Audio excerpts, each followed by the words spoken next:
Hello, everybody. Welcome to the Uncultured Cinematic Universe. Here we discuss your favorite movies of all time, as well as the ones that got away. We look at classic and iconic films from two perspectives, that of the diehard fan and that of the uncultured who's never seen it before, until now. We're your hosts, Joe and Justin, here to act as your guides, playing part as both the fellow enthusiast and the ignorant and uncultured. Today we'll be setting sail for adventure and riches on the high seas with our best friends, and maybe along the way developing trust issues for parental figures. It's 1996's Muppet Treasure Island. Let's get into it. Yay. I want to know more about that last line.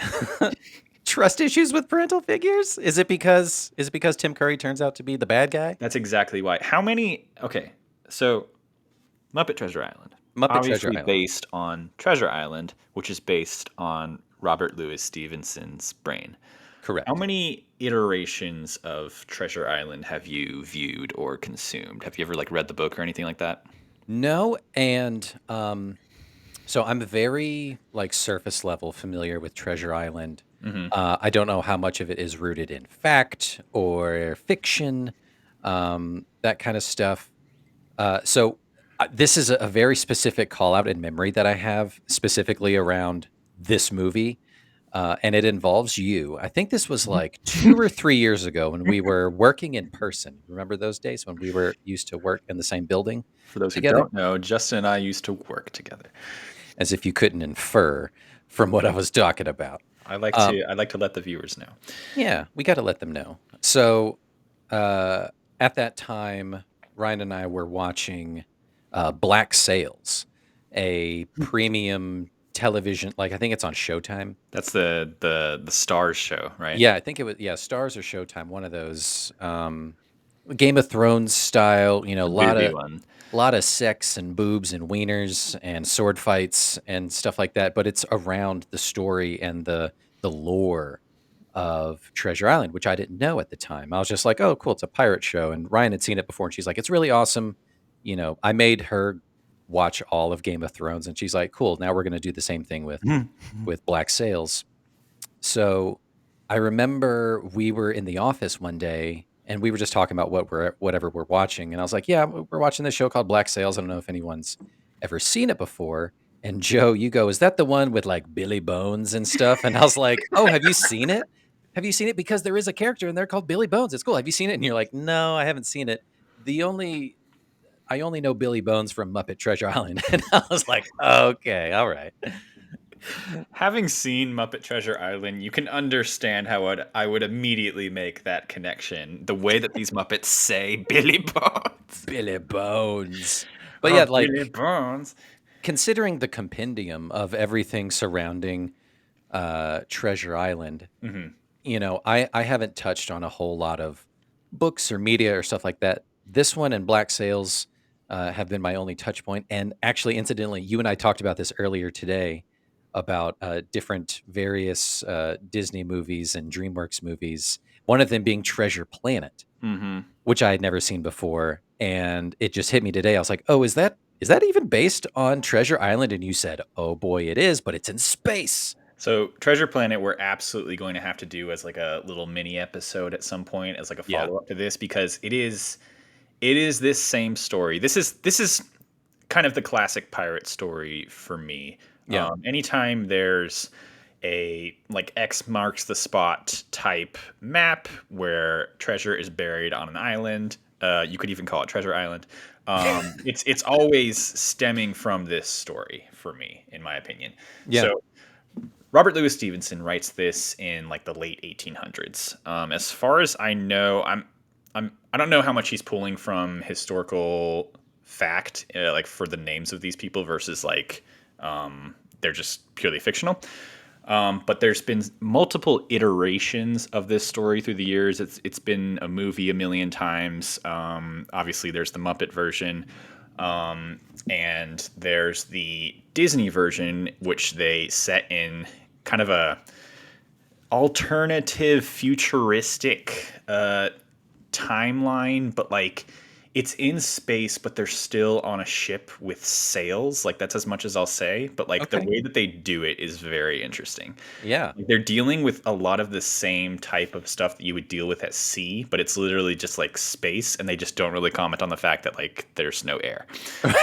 Yeah. So as long as you can like suspend your disbelief for that much, it gets really cool. Like it I is don't know. such a cool movie. I don't know if I can do that. It Disney, was like also they took one step unfortunately too a far. bomb.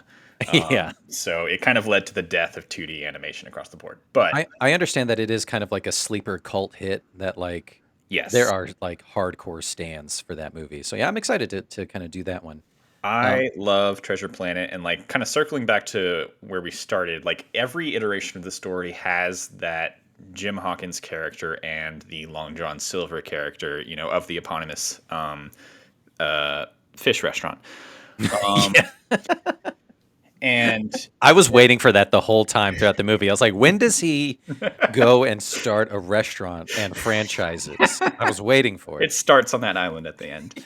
Um, but their relationship kind of forms the core of this because he's kind of this terrifying. Long John is kind of this terrifying character because he starts off as this seemingly good guy, but then you realize he's been leader of the crew since the beginning. He was kind of part of the old crew with the aforementioned like Captain Flint who buried Yeah. the treasure, and so he's secretly like the one that they fear the most on this boat. But he gets disarmed in a way, and like there's a cool level of character development in the way that his relationship with Jim progresses in each of these iterations of the story. Sometimes Mhm. stories kind of lean into it more or less. So like in the Treasure Planet movie, that part is definitely leaned into pretty heavily. How like you don't really know if he's using Jim just to get to the map or if he's actually developing like an actual connection with this little kid, and he's got like a little bit of a heart of gold. Love that. Yeah, yeah, yeah. That's the only example that kind of jumps into my brain. It's a movie I haven't seen, but I know it's been done a lot. But it's Mhm. that same kind of dynamic of like um, True Grit. I don't Mhm. know if you saw Mhm. that, but it's like that. It's kind of like Last of Us, that kind of thing of like a grizzled old person trying to get to a thing, but you got to use the young person, the young Old guy with a whippersnapper. kid. Yeah, it's a trope as tale as old as time, you It's a know. classic combination and it can't fail. But yeah, so this was really exciting for me because I'm not too familiar, like I said, with the whole story and the lore of Treasure Island. So I was genuinely surprised Okay. to find out that I was like, "Oh, cool! It's like Tim Curry. He's gonna like partner up with this kid," and I was like, "Oh wait, he's the bad guy? Oh no, Mhm. oh no!" So like it was, I went This along is with the journey with the kid. this is obviously a heavily comedic movie. We're in a Muppet miniseries. We'll get into the Muppets of it all, but like, there's versions of this story that have like kind of like intense scenes when the turn happens, because there's basically like a mutiny at the center of this story, Right, and all of the build up to that is Jim developing a relationship with this guy who he then realizes is like the devil on the ocean. right. And then there's the fallout from that. Um, but let's back up a little bit. Yeah, yeah, yeah. We are in Muppet MAYhem, our May miniseries focusing on Muppets, Yep. and this is our second and last film in that miniseries where we are actually focusing on like capital M Muppets. Our Yeah. previous film was Labyrinth, which was kind of Jim Henson early to mid years. This movie comes out a few years after Jim Henson dies, Yep. but I'll get to the stats. But it's directed by Brian Henson, who is his son. So kind of comes from a puppeteering family.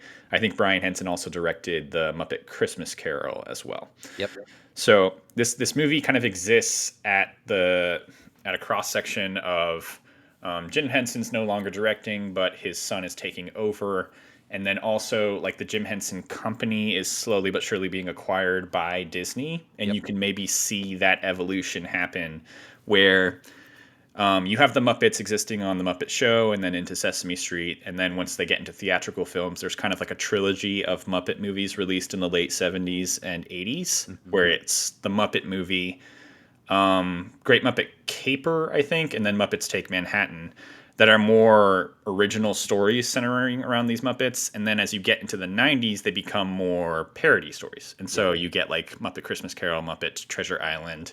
Muppets in Space isn't really a parody, but it's more just like the General Gonzo trope. backstory. That's where they really decide to dig in on Gonzo Yeah. and figure out what he is. That's a fun one. And then going into the 2000s, they kind of get fully acquired by Disney. There's multiple like television shows, animated shows, and then there's obviously the reboot with the theatrical films a couple years or a few years back at this point with Yeah. the Muppets, and then Jason Segel and Jason Amy Segel, Amy Adams. Yeah. Adams, all that, Yep. which was well received. So obviously, like, rich history here, definitely ingrained in American culture. We're getting fully into the Muppets as a franchise, which is kind of inescapably tied hand in hand with Sesame Street as a Yep. franchise. So I wanted to get into that first, talking about like your history with Muppets, because Mm. I never really watched Sesame Street too much growing up, so I'm more familiar with like the Kermit side of things. Where did you land on that? I know I watched Muppets Right. growing up, like the Muppet Show, because I know that my dad grew up with it and loved it, but I don't have any memory of it. But I know that for sure that I obviously would have watched it It must have been around. Yeah. at my grandmother's house, and my grandmother's house. We would have watched it. It was just there. Um, my dad and his mom, my grandmother, um, they grew up in, Pennsylvania, up in that area. So when we would go and visit, we would go to my great grandmother's house, and I remember sitting on the floor, kind of just watching whatever. So it surely had to have come up there. But yeah, so my grandmother was kind of is she's still here? Uh, kind of like theatrical kind of person. She's big and loud, and she's hilarious, and Hmm. um, I have great memories of her of like trying to get me out of my shell to kind of like lean into acting or silly things like that. Hell yeah. So it was definitely in the DNA, but I don't have any specific memory to it. I also know that I definitely watched Sesame Street growing up, but similar story. I don't have defined, hardened memories around it, but I know it was there because like that's children's programming, primo, late 80s, early 90s. Like that's what you're going to be shoving in front of your kid. Hmm. Um, but the earliest memory that I do have from Muppets, and I think we touched on this last episode, was Muppet Babies, Hmm. which was a television show. I This is a think, blind spot for me. yeah. So, like, it's had a couple iterations. It was like in the mid 80s or whatever, but it went into syndication on Nickelodeon, I think, or Nick Jr., or whatever it was at the time, in like 1991 or 92, which was like primo for me. I remember watching that. Is the And concept like pre Rugrats, just like babies having adventures, but they're kind of in the house the whole time? 100%, yeah, like, Okay. there's, like, a mom character or, like, a lady like, a nanny character or whatever, and I'm sure you've seen it, like, it's just her legs. You never see any it's a disembodied set The of the legs. relationship between humans and animals in the Muppets world, you can't dig into very You far. can't. Yeah, you're like, Rolf the dog is humongous. Either that or he's a very small dog, or yeah, yeah, or or Kermit is a gigantic frog, you know? The proportions aren't there. But, yeah, so that's my, like, touch point to, like, my early, memories of Muppets, and obviously, we've talked about it a bunch that, like, my daughter is super into Muppets right now. Hmm. We watch Muppets or Sesame Street, you know, uh, every single day for at Hmm. least an hour. Every single day, there's an hour time slot where we watch Sesame Street, and we went through the whole back catalog. We're almost caught up, so we're about to start all over again. And Uh, Sesame Street is like ongoing, right? Like they are releasing new episodes. Oh yeah, new episodes, new cast members, new Muppets introduced all the time. It's super cool.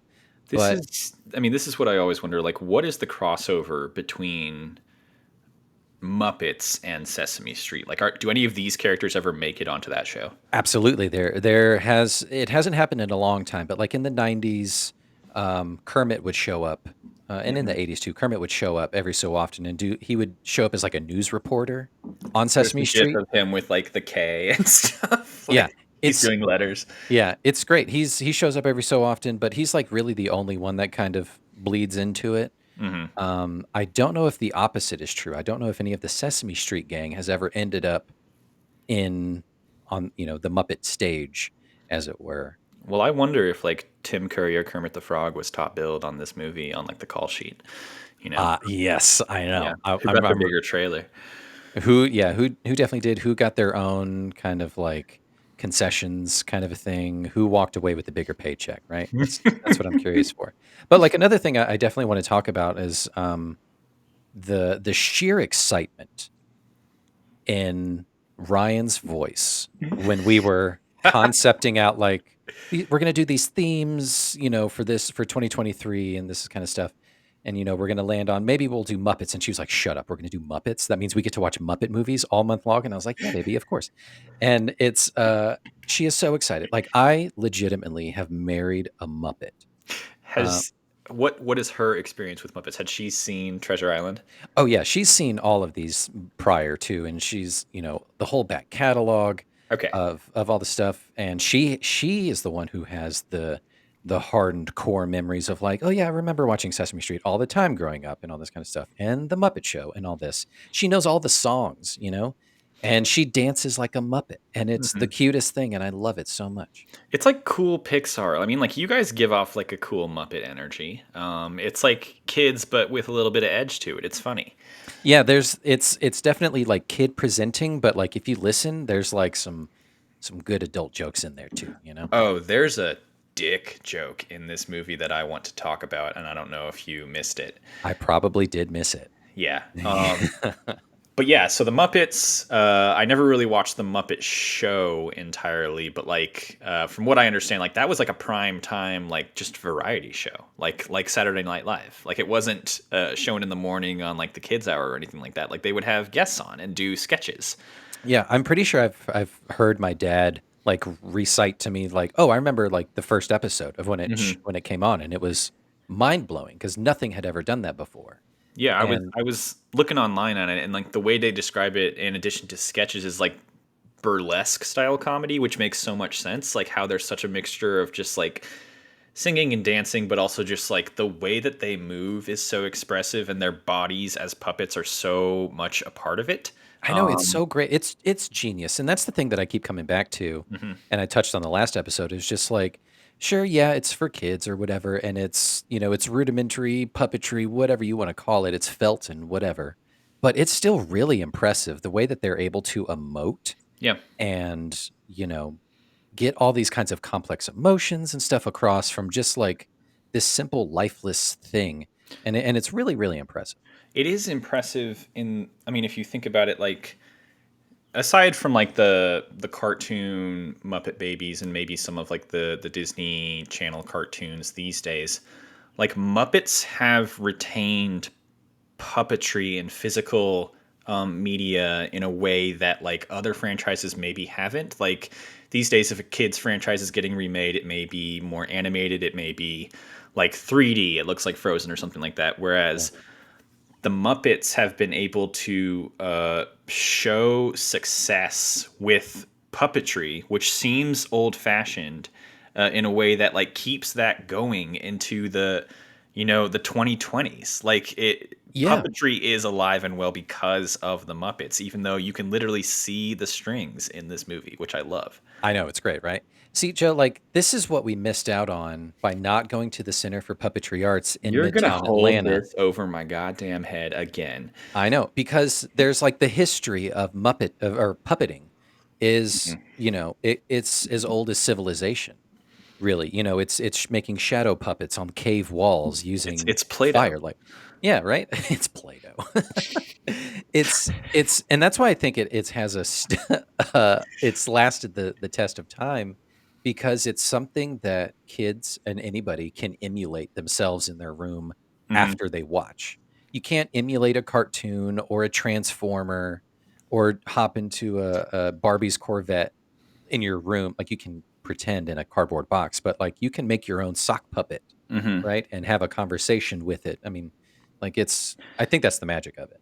And I think the way that these Muppet movies and like Jim Henson movies in general have always taken advantage of that is that these movies are never 100% puppetry. It's always humans mixed in with puppets. And so having that physical presence of a puppet and not like a CGI puppet that you're kind of playing off against a tennis. You're acting against a tennis ball. Yeah. Makes it so much more real. Like Tim Curry is able to give this kind of zany performance where he's 100% locked in because he actually is surrounded by these things and he's able to look them in the eye, right? And He that's something that they definitely keep going forward. he definitely puts his whole Tim Cussy in it.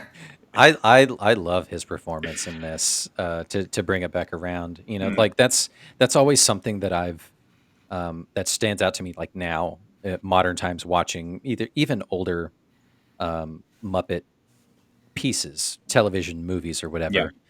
The true really great actors and the good memorable pieces are the actors who give their whole selves into, like, all right, that is an actual real talking frog that I'm talking to. I'm not paying attention to the person underneath and I can see the top of his head or I can see his mouth moving. I'm playing off this actual puppet like it's a real Mhm. fucking thing. It's become kind of a status symbol with actors. It's like before SNL was even a thing, like you want to be on the Muppet Show. If you're a real actor worth your spit or whatever, like you're acting across from a puppet. Yeah. Take That on the kind of challenge. any like iconic shot from Muppets or Sesame Street includes like just a famous actor sitting down with Elmo or something like that. Yeah. Like, you can definitely tell that there's actually way more duds than standouts of people who can't give it across convincingly. Hmm. Um, like current day Sesame Street, there's always a celebrity guest or something on there. Yeah, And there's some people who kind of phone it in, um, B-level celebrities or athletes or whatever who get aren't him out of here. they're not like super great, but like they still try. But the people who really stand out, like Jack Black, or You want to see like Helen Mirren on there with the Muppets, you know? I want to see what she can do. Yeah, You want put. to see Ian McKellen. Could you imagine I don't know why I'm picking older British actors for all these Sir examples. Ian McKellen? Because American actors ain't worth shit. That's why. Oh, Joe, this was fun. This was a good, just rounding out piece. Ryan always teases me of just like, you've never seen Muppet Treasure Island? Like, who the hell are you? This is the one that kind of sticks out. I mean, there's 6, 7, 8 Muppet major like theatrical releases, depending on like how you're counting them. But this movie in particular, the reason I picked it, Muppet Treasure Island, exists in a window along with Muppets in Space, where it's in the late 90s, early 2000s, and this is what I consider like a library VHS. We were huge like library children growing up, and so that's where you go to the library once a week and you can rent up to 5 movies. And so it was a matter of like everyone go pick out a movie, and this was just on the shelf all the time. It was that. It was like Magic School Bus. It was the double VHS of Titanic. That's so iconic. What? It's Magic School Bus, Muppet Treasure Island, Titanic, Like where there's you'd actual only boobs. understand if you were a library kid. I'm sorry. But So was this this always your pick? All nine of you would go scampering throughout the library, and little Joe would come back with this movie every this single time. this was the Muppet movie that was available, and the thing was we didn't have like cable, so we didn't have like channels. We had a TV, but it was just like VHSs and DVDs, right? And so we have this like massive collection of DVDs and movies at our house right now that are not being used at all, of course. But we would also go to the library to kind of refresh things, and this was one of the ones that was always there, so we would get it all the time. That's so So this cool. is the Muppet movie that I am most familiar with, and it also ties into. I mean, this is our Muppet miniseries. We're going to talk about Muppets, but I want to get into piracy as a concept Mm. and dig in because I love pirate movies. I sent you a whole text thread about this. We were texting about this. Like, pirate movies are just like the ultimate adventure films. I have a deep, deep love for the first 3 Pirates of the Caribbeans. Oh yeah. Those hold a very special place in my heart. Um, you think about those, you think about Treasure Planet, Treasure Island, Peter Pan. It's always this story of like piracy as a way to escape the doldrums of modern Mm. life and kind of go against the expectations of society, right? Yeah, It's pirates were like the bikers, I you want to know. get on a ship and just like go explore the edges of the map, like Yeah, even watching this movie, like I want to go to the damn island. you just want to hang out, eat bananas, and maybe get some cool raw pork kind of a thing. Like, Like it is it's heavily romanticized, like being a pirate or having to deal with actual pirates back then in like the 1700s was probably horrible, like horrific. oh sure, yeah, like very smelly, obviously smelly, Just riddled with disease. everything's gangrening, Yeah, everything's rotting.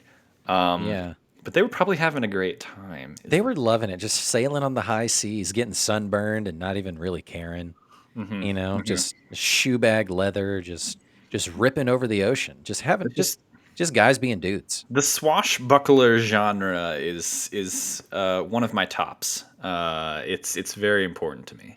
Yeah. So, Um, hey, before we go any further, let's do two things. let me know. Let's do the trailer. Okay. We'll do a cheers after that. And then the third thing to top it off, and then we'll just dive into all the conversation. I'll give you the plot. Wait, let me hang on. Let me give you Uh, some film stats real quick, and then we'll jump into the trailer. okay. Okay. Muppet Treasure Island, released in 1996, February, directed by Brian Henson. We were talking about Son of Jim, based on the classic Robert Louis Stevenson book, stars Tim Curry, Billy Connolly giving a insane performance. Jennifer Saunders, who I only noticed this go round was Jennifer Saunders. Kevin Bishop playing Jim. We'll get into it. Hmm. And a variety of voice actors and puppeteers, including Frank Oz, our good Absolutely. There's the friend. connection. Yeah, Happy birthday, Frank. that's right. Scored by Hans fucking Zimmer. I saw Um, that and I was like, holy shit. yeah, yeah, I didn't realize that. Helped by Harry Gregson Williams, who did like the Chronicles of Narnia and The Martian. Oh, Really good music in this film. yeah. Made 34 million. That's only the domestic number, though. I don't know how much it made internationally against a budget of 31 million. So it was a nice little It made nest a egg little bit. there. Yeah. And it was positively reviewed and released in theaters. This movie released in theaters. You gotta love the 90s. Bring it back. Right. Just put everything in theaters again, Yeah. folks. You know, it's fine. Lay the trailer on us. Let's Let's, see I'm this. going to slap this on you. Here we go.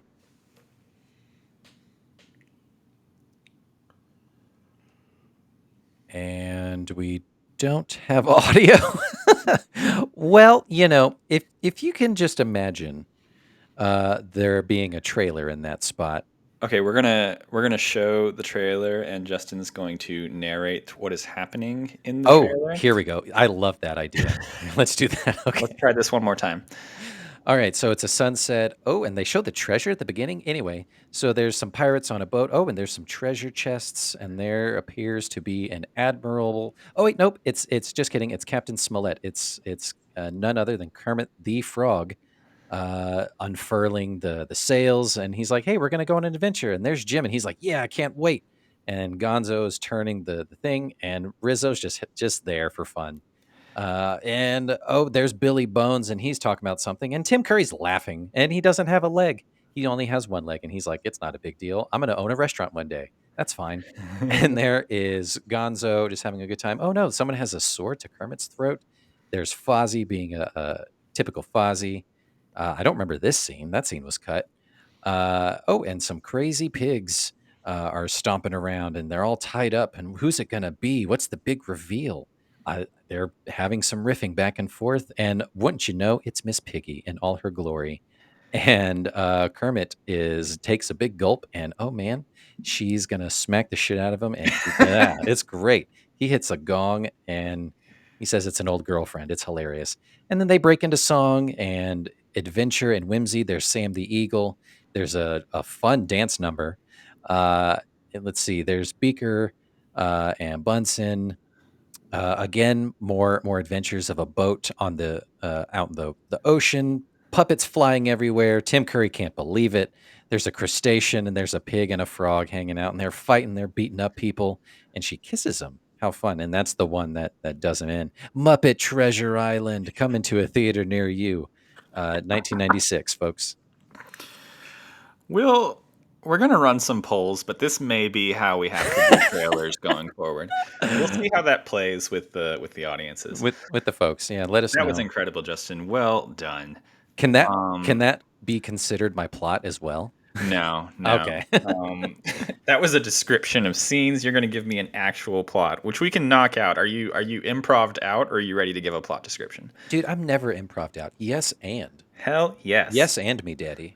Okay, I'm gonna give you 1 minute, as is tradition, and you will give me a plot description for Muppet Treasure Island. Are you ready? I'm ready. Okay, let's just get into it. Muppet Treasure Island centers around the tale of Jim Hawkins, a young lad. He's hanging out with Billy Bones. They're good friends, and Billy tells them of a legend of this treasure on this island. But be wary because we were double crossed by a pirate. But here's the map. But I'm gonna die, and it's really traumatic. Um, anyway, the pirates come in. They jump on board because they're like, what else we have to lose? They run into Fozzie, and he's the financier, and he's a big dummy. And then Kermit comes in and takes over the ship, and they go to the island, and there's Tim Curry. He's in the bottom. He's the lowly cook, but it turns out he's the bad pirate. He only has one leg.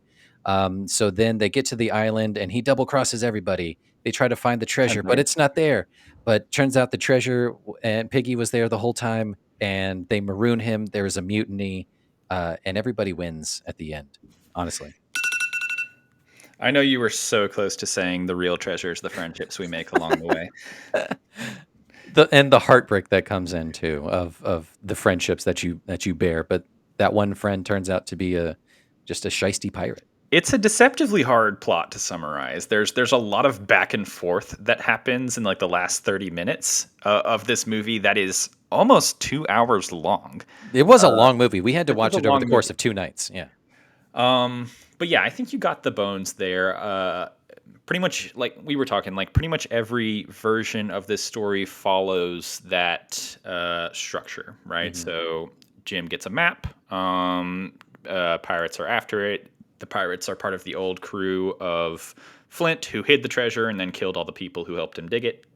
And then there's some good people on the ship that he teams up with, but the pirates also figure out a way to insert themselves as the crew, and then they eventually take over the ship when they get to the island. And there's kind of a back and forth almost of like, will Jim join up with them because he's kind of taken a shine to the pirate life, Yeah. versus will he kind of grow up and stay true to himself? And what role does treasure really play in all of this?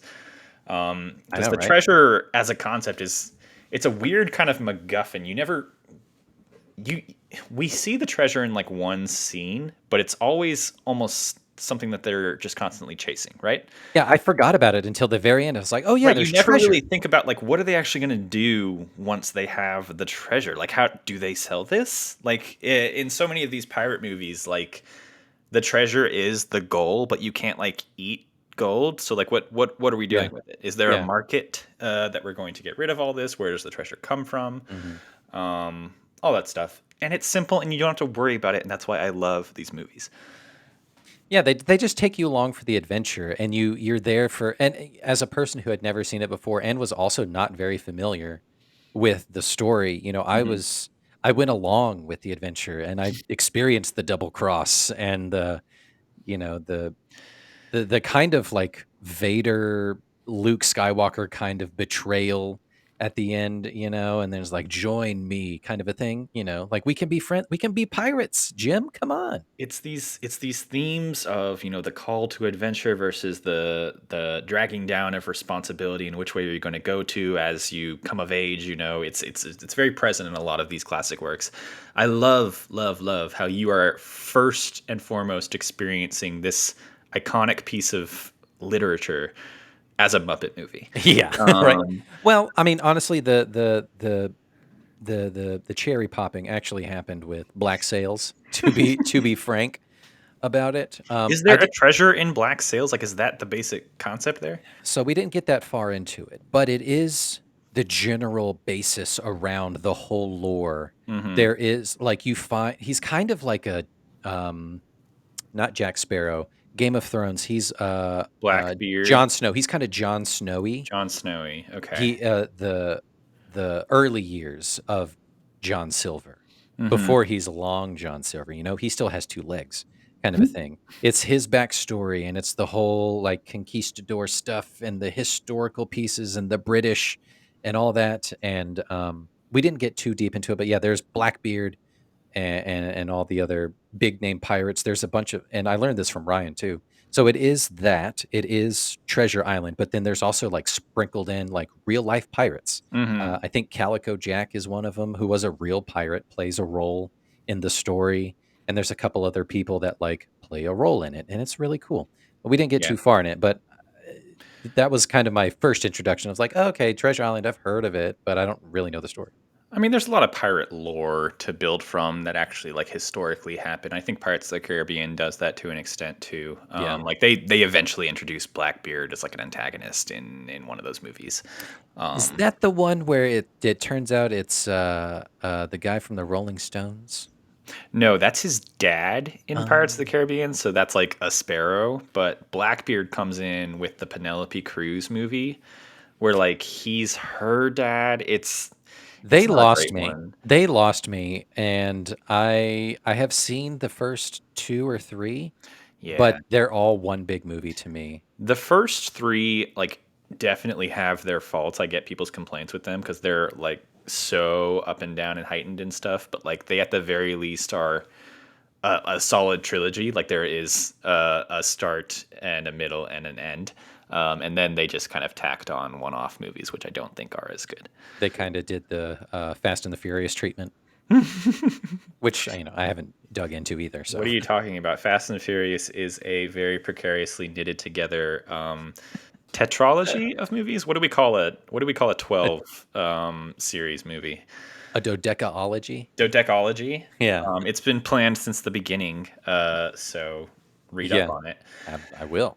I have a ton of notes that I want to get into. Let's do the cocktail real quick before we're both done drinking these. What do you got going over there? Okay, so yeah, I have a green beverage here that you will see Hmm. that it is kind of reminiscent of a certain talking frog.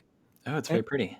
Yeah, but the ever the showman, there is a side piece to it, and it's a little pink thing. So what this is called the Smollett and Boom Shakalaka. Remnant, it's Kermit and Piggy. Mhm. So this and the main guy here is vodka, melon liqueur, sweet and sour, and blue curacao to make give it that Mm, real bright green. And then in here is just some white rum and cranberry juice. And I'm gonna just mix them newer. together because you know that they were just doing it. We were very much on the same page with this. That's awesome. What color does it make when you mix red and green like that? You tell me, it's kind of brown now. Does it taste good? Ooh, yeah. I bet that cranberry is really shining through, doing a lot of the heavy lifting. Hell yeah. Oh yeah. What do you got? Okay. I have what I'm calling a piece of eight, kind of leaning into the pirate side of things. And it naturally has eight ingredients. Ooh. So it is 1 part white rum, samesies, 1 part ginger ale, and then a dash of maraschino liqueur, dash of blue curacao, dash of triple sec, dash of lime juice, dash of lemon juice, and then I'm including ice as the ingredient because I didn't want to put any more else into this. Oh my God. So this is kind of your version of a blue motherfucker in a way. It's like a what do you call it when you do all of the sodas? It's like a suicide drink or whatever. Yeah, yeah, yeah. Yeah, I basically we don't have we're not fully stocked. I took everything that was on the top of the fridge and Just kind of. kind of yes-anded myself into a very boozy liqueur drink. It's what a pirate would do. Right, You right. start with the rum and then you add what else is available to You you. take what you have. Everything is a stew. Yeah. And there, piracy is probably more accepting as a culture than any other culture at the A time, right? 100%. You know what? I have seen and I have read some things that like they were probably like the most or one of the more, accepting Yeah. communities at their time. It's a what is it called when like you exist in a society where it's like it's how well you can do, not who you are or whatever. It's basically The they judge socialist you. version. Yeah, they're socialist in a way. There's a word for it. It's basically just like what are your skills, and how can you contribute to this ship? Not like who were you, what family were you born into, or anything. Right. Piracy was Yeah. very much existing out of the social norms, Hmm. and I love it. Even though, again, fully aware it would have been awful, and I would have died immediately if transported back in those times. You think so? I mean, you're crafty. You're funny. You would have I made think I'd it be taller than everyone else, but I'd get like scurvy. because you don't like oranges. I just there's no like access to oranges there. Like where are you getting the oranges? I need an orange juice. Does anyone have any orange juice on this Tropicana boat? wasn't around. Yeah. Like I can't do this. Are you kidding me? And you just jump off the ship and it's tragic. Everything's so salty and sticky. Yeah. Oof. It's smelly. Cocktail hour. Okay.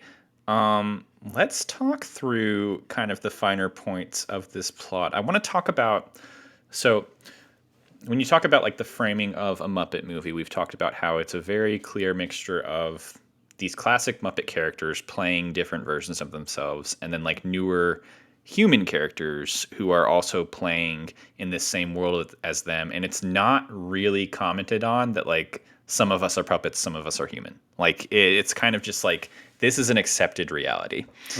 Hmm. So there's four main human performances in Yeah. this movie. There is the two adults at the beginning, played by Billy Connolly as Billy Bones, and then Jennifer Saunders as Mrs. Bluffery, Mrs. Lovett, something. I, Yeah. I Something like can't that. remember how they pronounce it. She's the inn lady, Hmm. who's funny, and there's like a recurring bit where she always hears what they're saying even when they're outside. Yeah. Um, How does she do that? Yeah. Billy Connolly doing a lot of really drunk, sweaty acting in this film. Kind of scary as a child. That's Sure. a man who's like yelling at you a lot. Hmm. Um, Dies early on. Has basically a heart attack after getting He gets the kicked black out of spot. Yeah. piracy. Yeah. I was gobsmacked by that. I was like, "Oh, they're just killing this guy off immediately Yeah. in this children's movie." So Billy Bones iconically always dies at the beginning of the story. I told you over text how Blind Pew, the guy who comes and gives him the black spot, always scared me as a kid. Just the way he moves and Yeah. talks, which I find kind of hilarious these days, even though Jonathan, my partner, pointed out that he's doing a horrible Pep French impression. Yeah, kind of like a Never Pepe Le realized he Pew. was French the entire time, Yeah. um, but also very funny. Um, it's reminiscent to. Did you watch Aladdin growing up? Yeah. So when Jafar dresses up as the old man in the prison, Yeah. terrifying. Used to terrify me as a child. I kind of put these two together in my mind as like this is a slightly old person who's very much moving in a way that I find scary. Yeah, like it definitely this was a thing in the 90s of kind of just like ickyifying and vilifying old people. Hmm. Like, ew, gross. And yeah, he moves in a weird way. And even just the puppet like makeup and stuff of it, it's really weird. It Well, is that's off-putting for sure.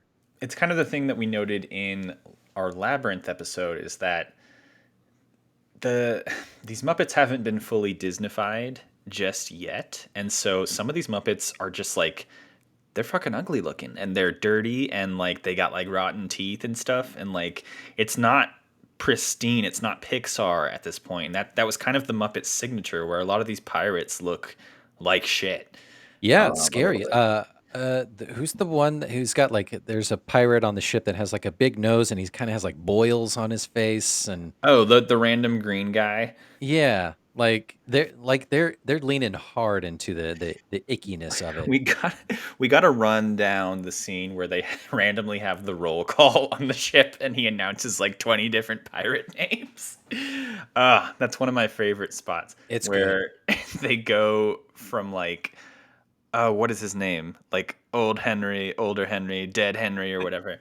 And it's just older and Dead older Tom. versions. Dead Tom.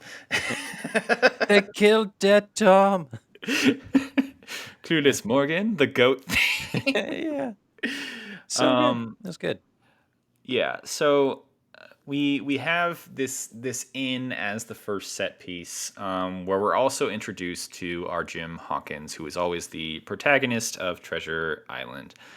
Um, One thing I remember about this movie is the kid actor at the center of it not necessarily being great. And I want to talk about this performance in relation to Jennifer Connelly's performance in Labyrinth, because watching it again, I appreciate it maybe a little bit more. He's Yeah. doing some good work here. They maybe just give him like the most unfortunate singing moments. Oh, yeah. Um, Oh, it's bad. they had him singing maybe 2 octaves higher for some reason than he should be. Hmm. Um, but hey, it's the 90s. Um, He was trying. but like you compare a performance like this to a performance 10 years previous in Labyrinth, where they're both kind of these never really seen before child actors thrust into this world of Muppets and daunting older humans. And you can kind of see the evolution there, where something like Labyrinth is a little darker, whereas with Muppet's Treasure Island, with like the Kermit group of Muppets, there's a lot more joking happening, and you're never really like worried for the safety of this child. No, definitely not. Comparatively to Labyrinth, you're like, oh, she might actually get chopped up Yeah, to bits. yeah. Yeah. And then rounding off the cast, you've got Jim Hawkins. You have Tim Curry as Long John Silver. So I'd say he's kind of the name that goes with this movie. Like Oh, yeah. if any name is going on top of the poster here, they could do like a Space Jam where they have like Tim Curry and then Kermit the Frog build at the top, the Yeah. same way they have Michael Jordan and Bugs Bunny. Hmm.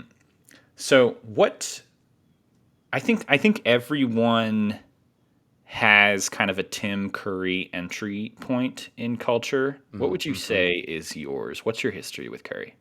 So first of all, I love that this is the social litmus test to know who to be friends with and who to keep at arm's length, you know?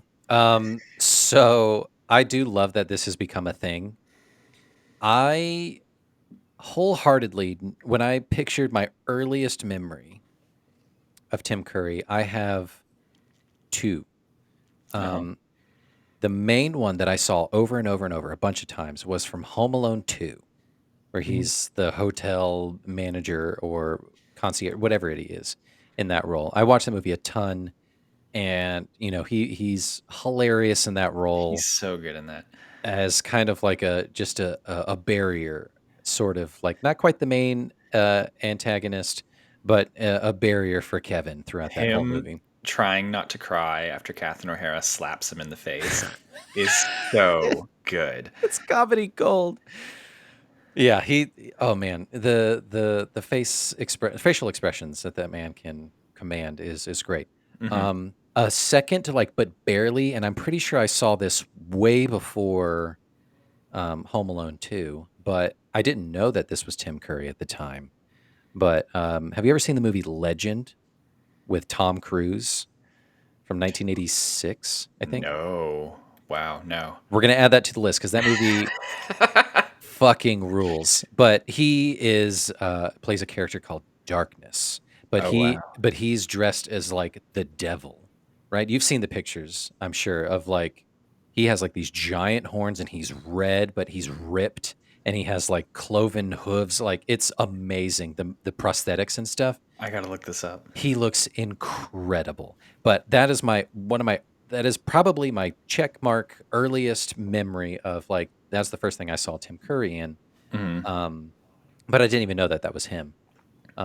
But like that's a very fuzzy memory. The other one that I have, so it's actually three, is Fern Gully. Oh my god, I was gonna say Fern Gully. Yeah. Yeah, Fern Gully as what is he? The Hexus. Hexus, yes. And again, like I didn't know that that's who it was, but it was just like this really like borderline sexy, charming Yeah, who bad would have guy thought you can voice. be attracted to a pile of mud and slime? Yeah, and you're like, what is happening to me? Yeah. Do I Um, like this? I think I do. What's happening? Um, but yeah, so those are my Tim Curry touch points. It's really not a fair answer, but those are what I got. No, I think that puts you in a great spot on like the Curry Spectrum. spectrum. Yeah. It gives you a great score. I have a really random Curry introduction that was kind of like my one Tim Curry role that I knew about for a long time. So like Okay. getting into adulthood, I knew about like Rocky Horror Picture Show. I knew about what else is he in? Clue. Clue. I Clue. didn't Yeah. watch that for a while. The one movie I did watch all the time because we owned it was the '90s Three Musketeers. Have you ever seen that? Is that the one with With Leo? Charlie Sheen and Chris O'Donnell and Sutherland, Kiefer Sutherland. Oh, I didn't see that. I did not see that one. The one I'm thinking of is Man with the Iron Mask. Oh, Different. no, no, no, no. That's Related, but that's different. kind of like the quasi follow up. No, so No, I it's like didn't see that. early '90s Three Musketeers. Tim Curry plays Cardinal Richelieu, who's the villain in that movie, and it's like on the level of like whatever Alan Rickman is doing in Robin Hood, Prince of Thieves. Ooh, uh-huh. Something similar is happening where it's like this guy's a fucking vibe, and all the comedic moments in this otherwise kind of dramatic action movie are Yeah. his.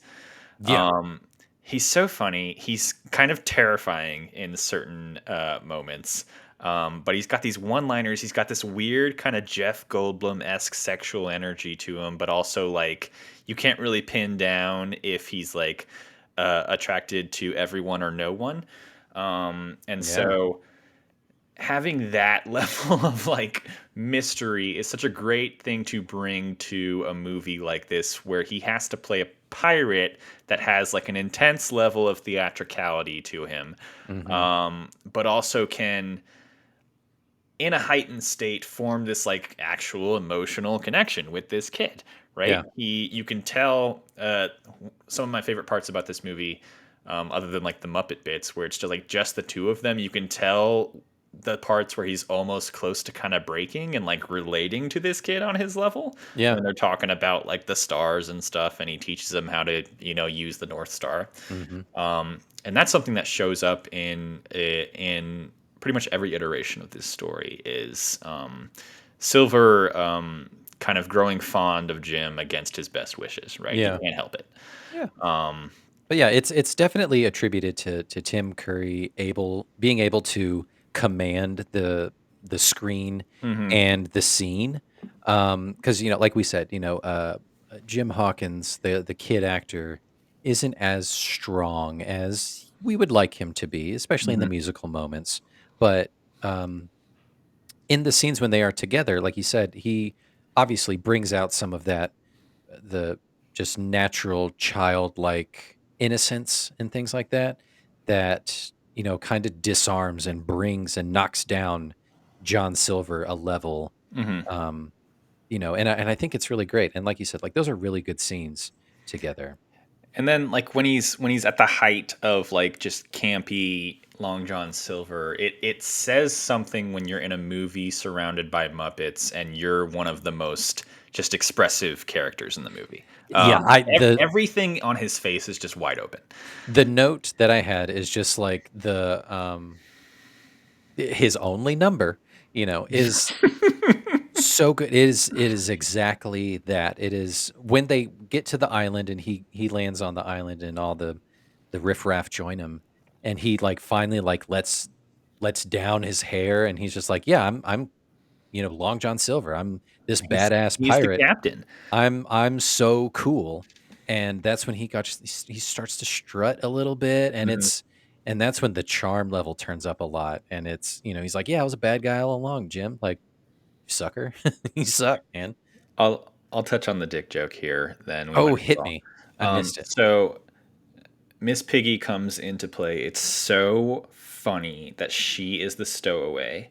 or the castaway on the Yeah. island, played, who's usually a character named Ben. It's this like old crazy guy who they find on the island in every iteration of the story. Mm. So funny that it's Miss Piggy in this one. They find her. Long John Silver comes across her and Kermit, and they clearly have a history together. And she calls him Long John Silver. I don't know if you picked up on that, but there's definitely a moment that happens between them.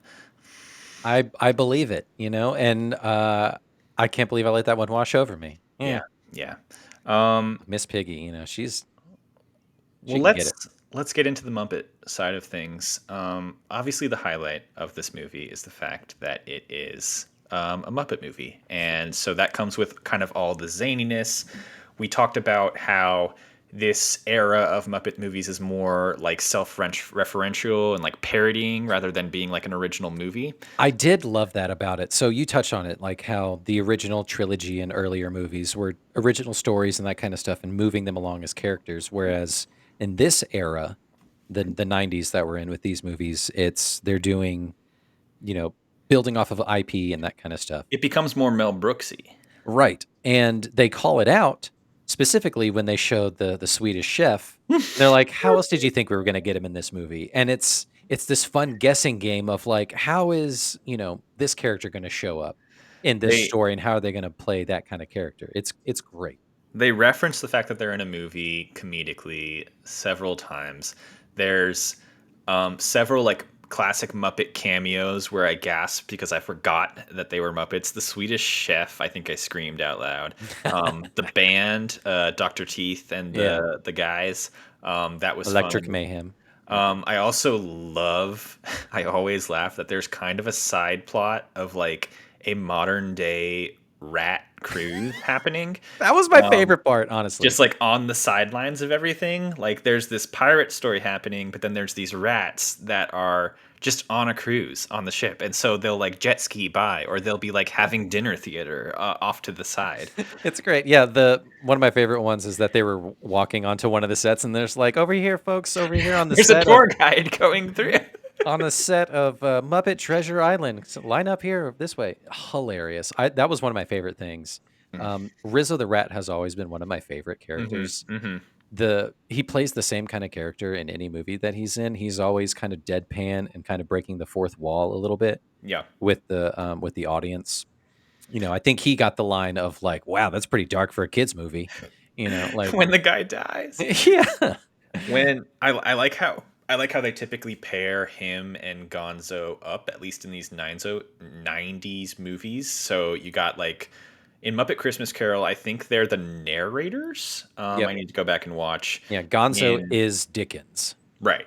And then in this movie, little behind the scenes action, they were originally going to be named Jim and Hawkins, so they were going to be the Jim Hawkins character kind of combined. Oh. But then the producers were like, we need an actual human face to kind of be the emotional center of this Yeah. movie, and so they got the kid actor. And then That was a smart move. in the Muppets in Space, I believe that takes place in modern day, and they all just like live in a house together, and they're like roommates. And So they were they're good roommates. foils with each other. They're best friends. It's good to kind of have them as the comedic center of this movie. The same way you have like Kermit and Piggy as a little bit more serious, not serious. Kermit's a little bit more stoic, but then they obviously have like the romantic center of this movie, Yep.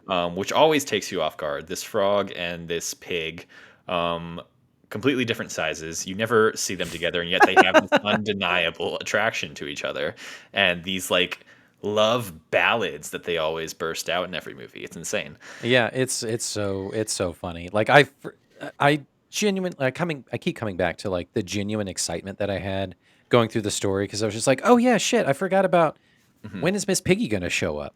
Hmm. And like, "Oh, there's the Swedish chef. That's really cool." And yeah, I was along for the journey and had a real good time I forgot about Fozzie Bear as a character until he showed up. He's with so funny. The fact that they just make his character have a man who lives in his finger that he's listening to. it. I mean, in like the Treasure Planet version of this story, I told you, like David Hyde Pierce plays his version of the character, there's always kind of like a wealthy benefactor who sponsors the ship, but is Hmm. always a little bit clueless. Um, God, I think I would say he's got the best voice acting in the movie. I love the way that they do his voice. Um, but then, what was my other note? Um, oh, I think I realized Bunsen and Beaker are my favorite Muppets just in general. Oh yeah. I love their dynamic. I almost wish they had a little bit more screen time, even though they're technically like part of the crew the whole time. Usually they get a little bit more back and forth, but they're kind of tied up for most of this movie. It's true, yeah. Bunsen and Beaker, I just love just the physical comedy and just the sheer shrill shrieking Hmm. of just me, me, me, me, me, me. It's so funny. So funny to me. But yeah, like Gonzo and Rizzo has just like always just risen to the top of me. And even just recently and just watching all these movies over and over again. Um, and some obviously for the first time. It's just like, that's really clever. It's always, Muppets, capital M Muppets is always like green with the collar, and it's always like the Kermit show and whatever. Kermit's always been kind of just lukewarm to me. He's pretty funny. He's a good leader, that kind of thing. But like, I love the deadpan comic kind of relief of Gonzo and Rizzo, Hmm. and then just like the sheer like dad joke kind of stuff of Fozzie Bear just Hmm. kills me. It's And so then good. the pirate crew, just as a backdrop, it's just jokes on jokes on jokes. So many jokes. It's such a great mixture of human characters and Muppet characters. We talked about Clueless Morgan being the goat who really just has no idea what's going on. Um, but so many of the one-liners that we would just repeat to ourselves in childhood are like coming from him, where he's like, "What's that song that just played? Like Cabin Fever." Um, Oh god, Cabin Fever was the standout number Let's for get sure. into the music here. Yeah, So this is coming from an era where movies like this are always going to tend to be musicals. sure. I don't know if Christmas Carol is a musical like this, but the history of the Muppets is kind of intertwined with music, I would say, and Yep. so you get a movie like this where every major character kind of has a number. It's almost like a Disney structure in a way where you start with like the I want music. You have Yeah. the prequel music where it's like the pirates digging the treasure. I love that song. And then you get out onto the boat, and there is a number about them just like sailing for adventure on the big blue sea or whatever. Yeah, just being pirates. Yeah, the big And blue thing. Yeah. then you get into Cabin Fever, which I think is the one thing I remember most about this movie, because how can you forget? What It's first so thoughts? fun. So fun. It was a complete left turn.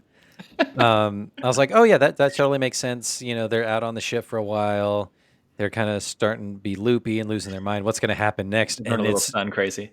And it's a full on hula number and hilarious. It's so So funny. fun. So fucking funny. It becomes Looney Tunes for a second. They're all kind of hitting themselves over the head with these massive hammers a little bit, and the entire ship becomes a disco ball. It seems like, Yeah. and then the wind picks up, and it all drops, and they're like, "What the hell was that?" It's so funny. Like I really enjoyed that piece. I was like, this is the standout for me. How could this get any better? And then they land on the island, and then Long John gets his number, and Hmm. he's just chewing the scenery. And it's really great. It's so good. It's just like the idea as of piracy as a way to like hang on to your youth, and you don't have to follow the rules. You don't have to grow up. You don't have to like be a part of society. Come steal from folks and have fun forever. Yeah, it's It's very the Peter Pan. it's very Peter Pan. It's very Robin Hood of just like, yeah, fuck the establishment, fuck the man. Let's just go on an adventure, man. Like the ocean is huge. Let's go see what we can find. Let's go, yeah, let's go have a good time, you It's know? a romp. I love this movie. I love how we talked about even with the evolution of puppetry from a movie like Labyrinth in the mid 80s to a movie like this in the mid 90s, like they still retain certain physical elements. Like you can see the sticks holding up their arms and stuff. Like they don't really try to hide that because that's kind of part of the experience of watching a Muppet movie is Definitely. having this evidence of the puppeteer in place, right? Yeah. Let me give you some behind the scenes info here. Gimme. So, coming off the success of A Muppet Christmas Carol, they wanted to adapt another classic story instead of creating an original Muppet story like the first three. So that kind of is where that came from. Like they hit it with Muppet Christmas Carol, and they're like, let's see We're if onto something here. we can do some classic literature again. It's really interesting that they kind of stuck in the same era in a Hmm. sense. Like I'm not really sure when in history these um, pirate stories take place in the Hmm. 1700s, probably, Yeah, right? yeah. Christmas Carol is probably like 1800s. This one's probably 1700s. Yeah, Yeah, so like, old stories, right, right? right, right, And right. I think it's interesting that they chose those for kids stories to make like a kids movie because they are inherently very dark. Yeah, I mean, you read these stories and there's very heightened themes of like good versus bad, as opposed to like you're not going to get like a murky gray area. They're not going to do like Muppet World War II or something like that, you know? Like, it's a lot easier to do Christmas Carol or Treasure Island or like King Arthur was one of the things I know they were considering for a Ooh, second before yeah, this Sword too. in the Stone, that kind of thing. Yeah, and I guess being before this is before they were acquired by Disney, that whole kind of thing.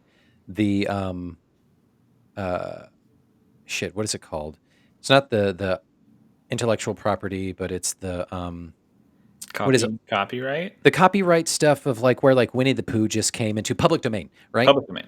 Like where you can go into like just remake a story just because. And I guess, Disney had such a stranglehold on a bunch Yeah. of those kinds of stories. They're just like, I don't know what's left. Dickens and It's like they can't really do fairy tales, and so they have to do like classic literature like this. yeah, I mean, I guess like yeah, like the Brothers Grimm, all those kinds of story, those fairy tales and stuff had already been spoken for, or Hmm. else they probably would have done that, which would have been really cool. I would have loved like a fucking follow up to this, doing like an anthology movie Hmm. around all of those like grim fairy tales, but Muppets. That'd be great. Yeah, yeah. Looking at like so Muppets is pretty much completely owned by Disney at this point, and they release stuff on Disney Plus sometimes. And Hmm. looking at what they've come out with, there's like an animated show around Muppet Babies, I believe, as like a follow up.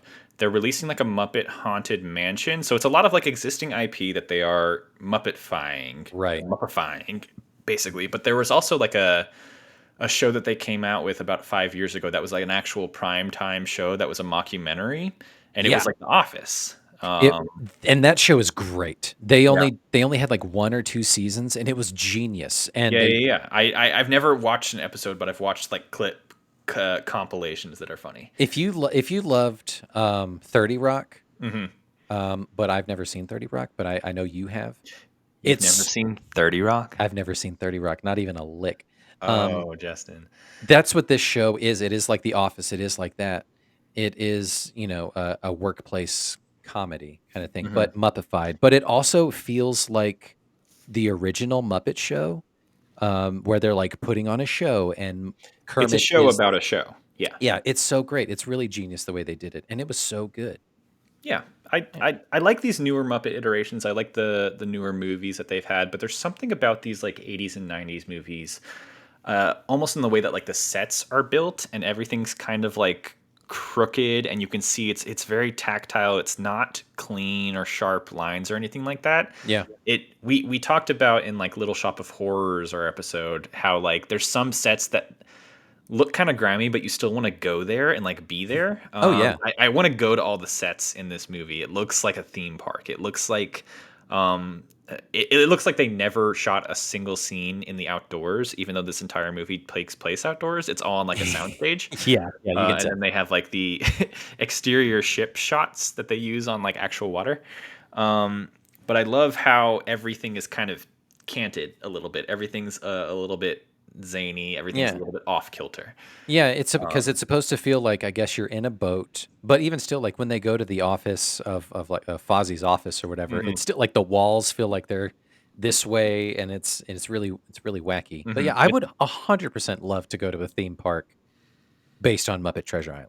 Yeah, it's I guess it's like credit to like the Henson Company and stuff that they haven't like fully gone Disney yet, but like there's not really a Muppet experience that you can go and have from what I'm aware of. Like I think there's like a museum probably that you can go to, but it's not like the Muppets are like fully integrated into a theme park environment or anything like that. Not a full theme park at I think Disney Hollywood Studios. Hmm. There's a section of that's dedicated to the Muppets. There's a Muppet ride and stuff like that. There's like a Rizzo the Rat pizza joint, and it's some pretty cool stuff down there.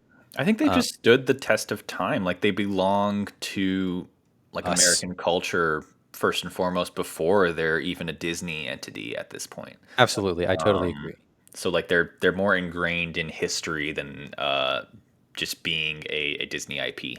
Yeah. Um, Before we close out and round out, I definitely want to touch on just the piracy of it mhm, all, mhm. the pirate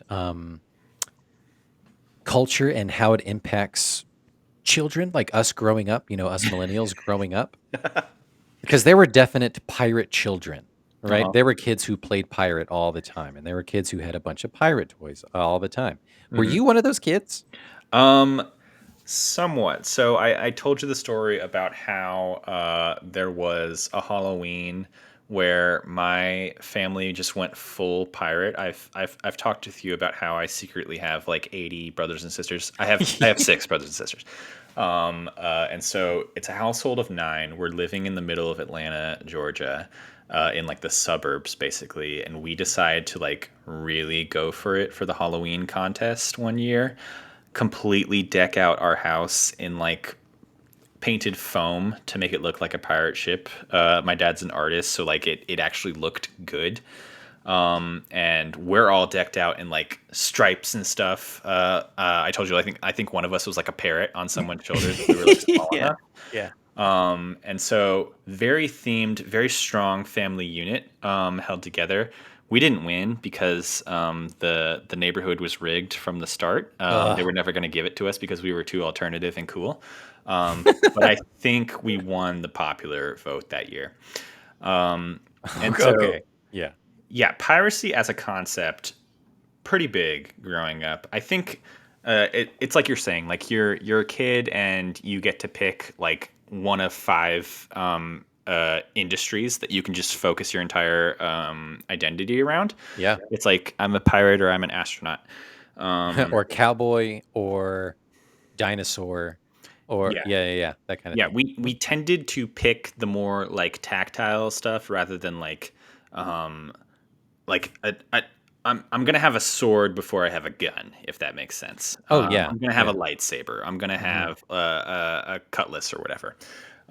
So yeah, the idea of like piracy being a way to experience adulthood as a kid without fully becoming an adult is probably a way that a lot of kids relate to it, I would say. Yeah, absolutely. Yeah, I wasn't a pirate kid, but I remember pirate kids being around me.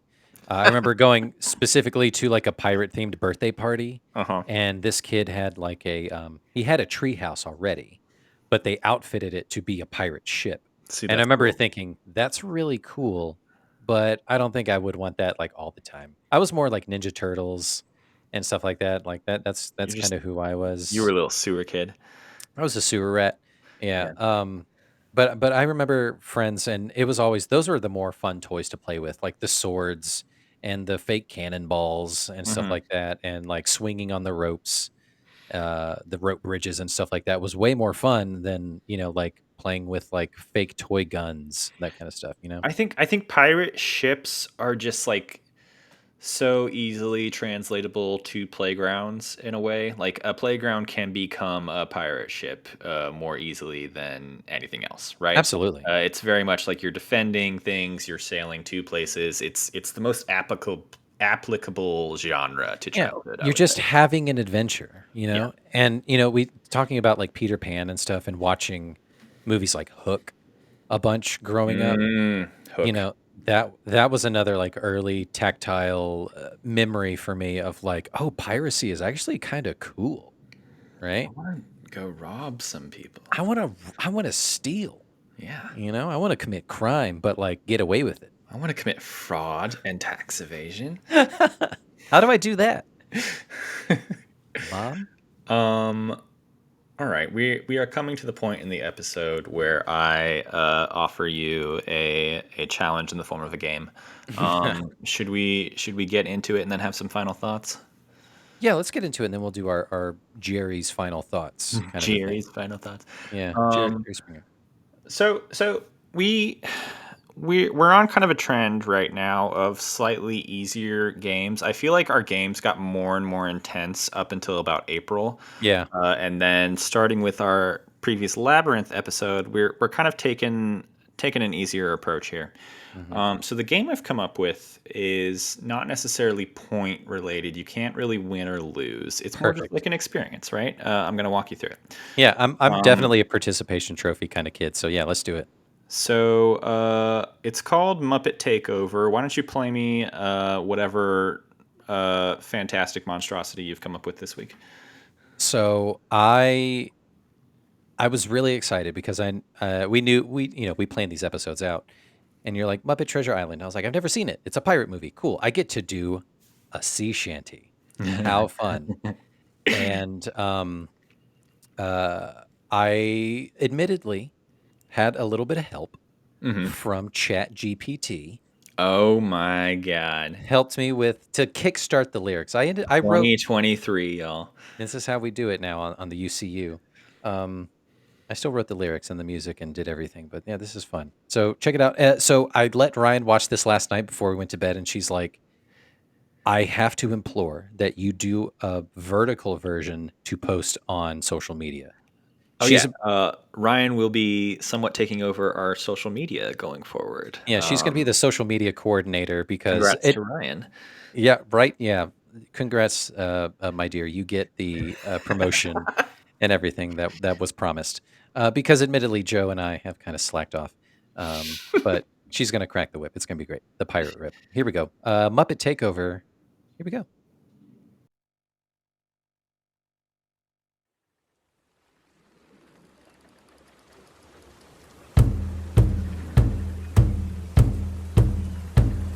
In a world of sails and salty air, where pirates roam without a care, the Muppet crew set sail so bold, seeking treasure and legends untold. Ahoy, mateys, we're sailing free, and oh look now, there's Tim Curry. Felt and flesh begin to blur. Yo ho ho, Muppet takeover. Yo ho ho, Muppet takeover. So avast, let lovers set sail today and join the Muppets on grand display. Pirate puns and laughs abound. Heave-ho, scallywags, the treasure is found! Shove off, mateys, we sail with glee. Can't believe the bad guy is Tim Curry. Flesh and felt and blood and fur. Yo ho ho, Muppet takeover. Yo ho ho, Muppet takeover.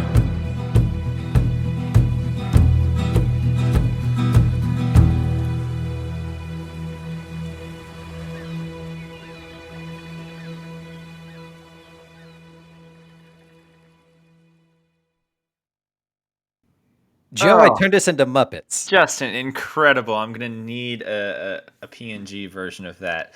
Justin created Muppet versions of us. That's perfect. I don't know really who is who, and then we can kind of mess around with who's who. But yeah, We're I both made us into vaguely Muppets. bearded, yeah. I made us both into Muppets. That was Ryan's idea. She's like, you have to do that, and I was like, all right, done. That's fantastic. Muppifying. We're going to post that. Um, So let me talk to you about Muppet Takeover. Yes. This unfortunately has nothing to do with Muppet Treasure Island. So your entire theme song is A ironically waste. unrelated. Yeah. So it was kind of like a Twitter thing that went around a few years back, talking about like picking movies or franchises, replacing every character except for one with a Muppet.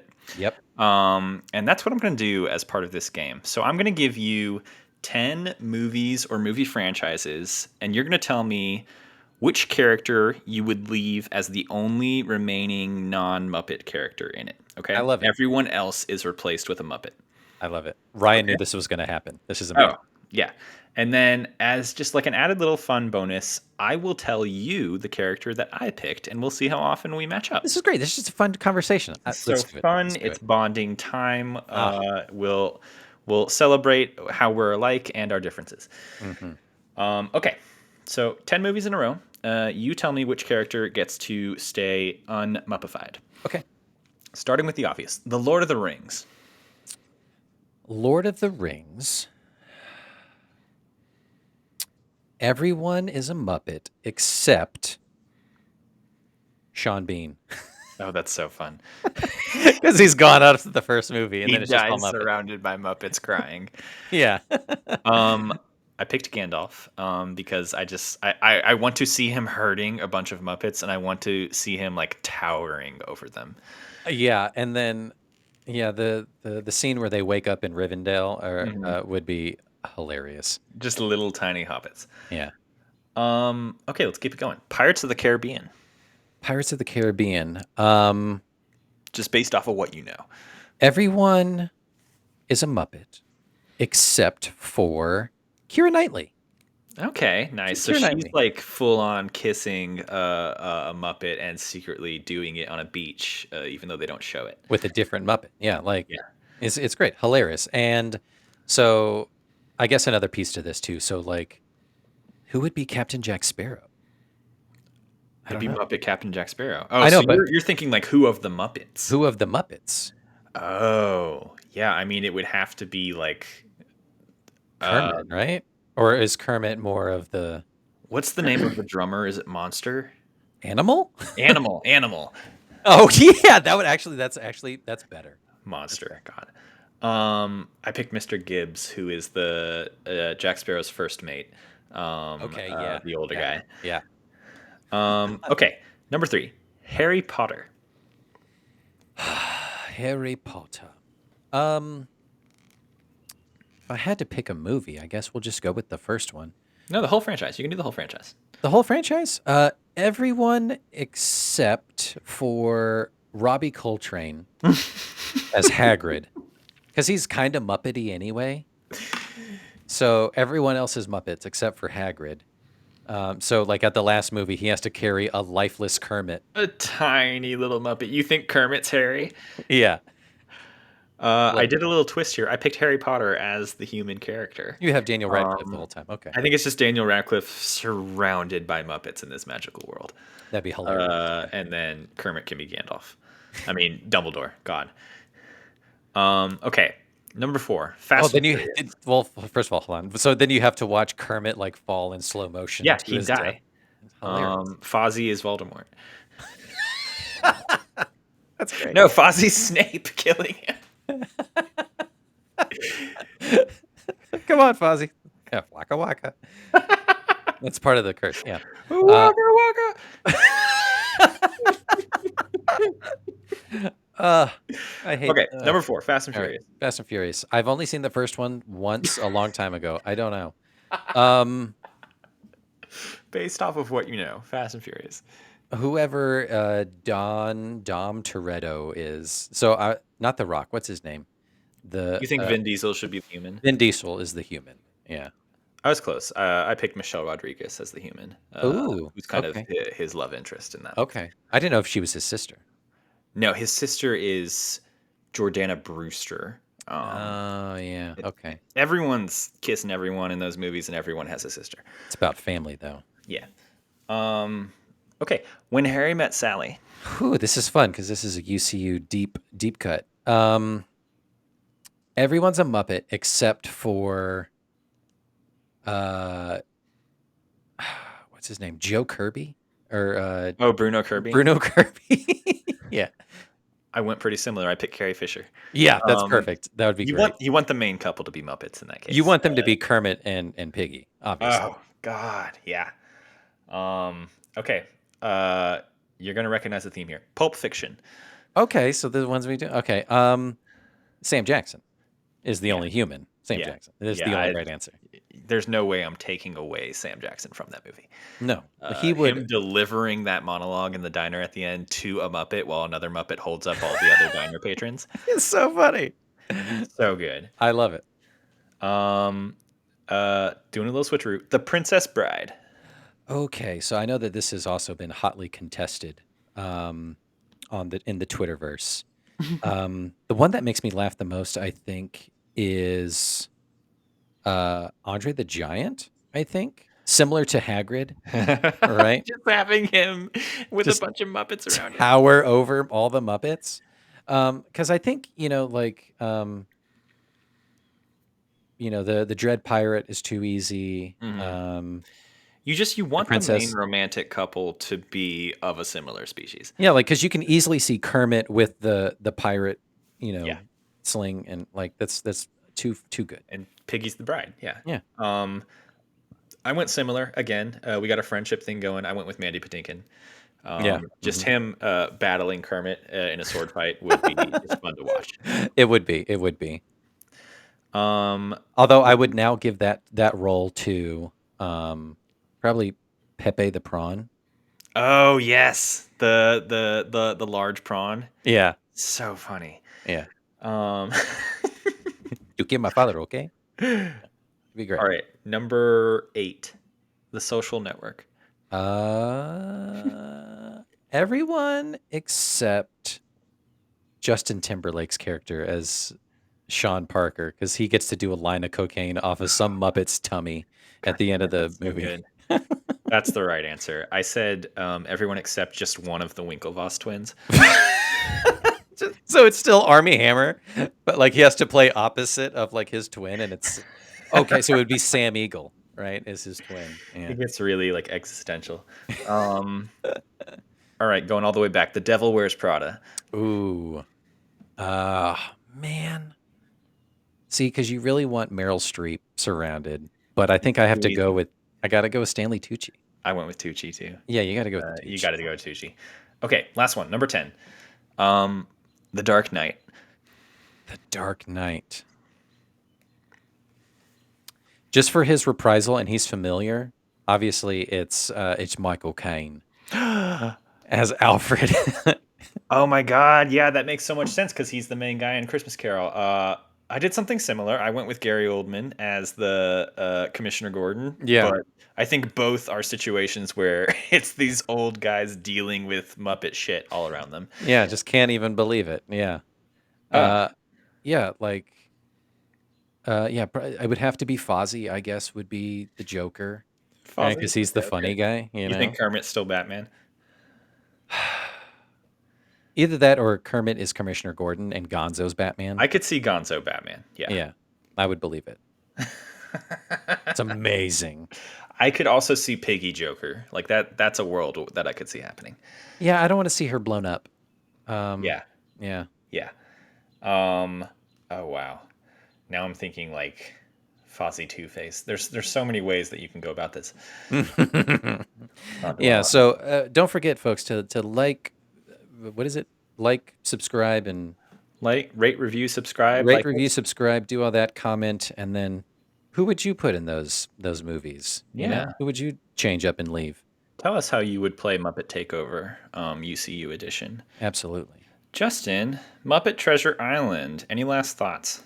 It was such a treasure to be able to watch this movie, and I admittedly came to the Muppet party later in life, much to the chagrin of my wife. But we have since righted the ship, and we are raising our own new little Muppet fanatic in the house, the right way, as God intended. Yeah.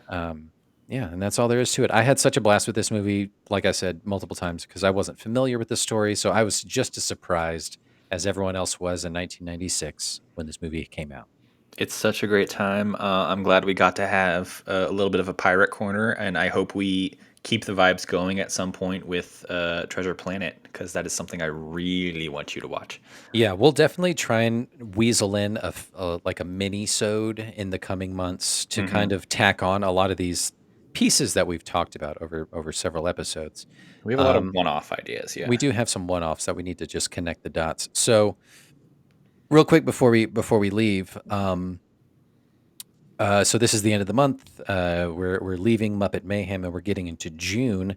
And June, you know what that means, kids? It's time for Pride Month. Target. Yeah, cowards. Not Target. Not Target. We can only watch movies that feature Target. There are so few. It's Pride Month, so we're gonna get a little gay with it. We're gonna get some gay cinema up in Get a here. little queer. Get a little queer with it. So I'll keep mine a secret. Why don't you preview yours? So we originally were gonna do Interview with the Vampire, starring Brad Pitt and Tom Cruise, because I was trying to come at it from like a bisexual point of view of like what's like a bisexual tenet movie, and that's one of them. Yeah. Turns out it another one that is just cemented is in the culture is obviously The Mummy, right? That is known as like huge bisexual staple. Absolutely. So I was trying to comb through the backlog of all the movies that you haven't seen that I have. I was like, Interview with the Vampire. That's great. That totally plays. But luck be a lady and thrust herself into our lap. The Plaza Theater in Atlanta gave us a shining star moment where they're showing a movie that Joe hasn't seen that is also queer cinema. It's great. It is Darren Aronofsky's Black Swan, starring Natalie Portman. We're going to get horror this Pride Month. We're going to talk about scary mind shit. Scary. It's going to be so good. And it's such a fun movie. And I'm glad we're going to go see it in person. Again, just for the vibes. Mm-hmm. And it's one of those movies that I saw it in theaters, and we'll talk about it. But like, it's just so unsettling to see it. It's going to be a real culmination again of like a lot of our miniseries so far, because huge Oscar movie. We can talk about the Portman of it all, the cuteness of it all, the cutest, and then obviously we'll talk about that '70s show in and of itself there too. So yeah, that's what's coming up. Stay tuned, and then we'll be posting all these kinds of fun things now that we have a brand new, capable, way more invested social media manager. She makes $120,000 a year at this job. She is breaking us, y'all. Yeah. But it's worth it. It's worth it. We need someone to manage this budget. Yeah, next up we're going to hire a treasurer. Somebody. All right, good times. Well, we will see you next time for Black Swan. Take it easy, y'all. And may the Muppets be with you. Muppets out.